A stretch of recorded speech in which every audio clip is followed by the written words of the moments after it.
Hi viewers! சிம்பிளா vegetable biryani எப்படி செய்யலான்னு பார்க்கலாம். அதுக்கு என்ன செஞ்சுக்கோங்க, குக்கர்ல அடுப்புல வச்சுக்கோங்க. குக்கர் நல்லா ஹீட் ஆகட்டும். ஹீட் ஆனதுக்கப்புறம் அதில ஆயில் ஆட் பண்ணிக்கோங்க. ஆயில் ஆட் பண்ணிட்டு 2 பெரிய பச்சை மிளகா, பெருஞ்சீரகத்த ஆட் பண்ணிக்கோங்க.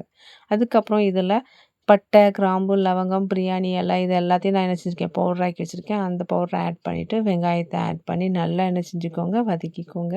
நல்லா பொன்னிறமா வர்ற வரைக்கும் வெயிட் பண்ணுங்க. பொன்னிறமா வந்ததுக்கப்புறம் மஞ்சத்தூள் ஆட் பண்ணிக்கோங்க. அதுக்கப்புறம் பிரியாணி பவுடர் என்ன செஞ்சுருக்கேன், நான் இது கூட ஆட் பண்ணியிருக்கேன். ஆட் பண்ணி நல்லா என்ன செஞ்சுக்கோங்க, மிக்ஸ் பண்ணி விட்டுக்கோங்க. கொஞ்சம் எண்ணெயில என்ன ஆகணும், வதங்கணும்.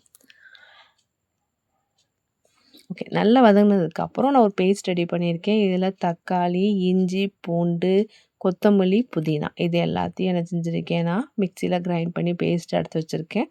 அங்கே வதங்கிட்டு இருக்க அந்த வெங்காயத்துக்கு கூட இந்த பேஸ்ட் என்ன செஞ்சுருங்க, ஆட் பண்ணிடுங்க. அப்புறம் நல்லா என்ன செஞ்சுக்கோங்க, அதை வதக்கி விட்டுக்கோங்க. வதங்கணும் நல்லா தக்காளி.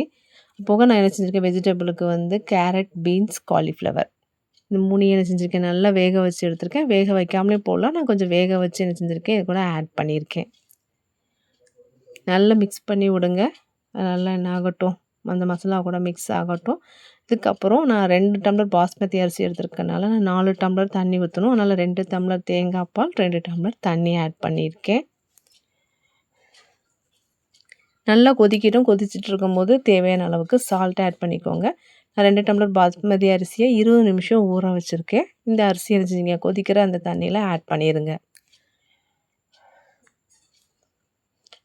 நல்லா என்ன செஞ்சுக்கோங்கன்னா, மிக்ஸ் பண்ணி விட்டுக்கோங்க. அது நல்லா என்ன ஆகட்டும், தண்ணியோட அரிசி மிக்ஸ் ஆகட்டும். மிக்ஸ் ஆனதுக்கப்புறம் நம்ம என்ன கொஞ்சம் கொதிக்கிற ஸ்டேஜ் வரவும் குக்கர் என்ன செஞ்சுருங்க, மூடி விசில் போட்டுருங்க.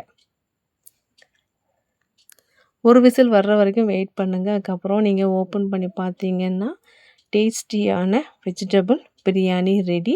நீங்கள் அதை என்ன செஞ்சுக்கோங்க, நல்லா கிளறி விடுங்க. நல்லா உதிரி உதிரியாக வரும் அது. நல்லா என்ன செஞ்சுக்கோங்க, நல்லா மிக்ஸ் பண்ணிங்கன்னா அந்த அரிசி நல்லா உதிரி உதிரியாக வரும். எடுத்து சாப்பிட்டு பார்த்தீங்க அப்படின்னு சொன்னால் டேஸ்டியான வெஜிடபிள் பிரியாணி ரெடி. கண்டிப்பாக கமெண்ட் பண்ணுங்கள், ஷேர் பண்ணிடுங்க, லைக் பண்ணிடுங்க. தேங்க்யூ.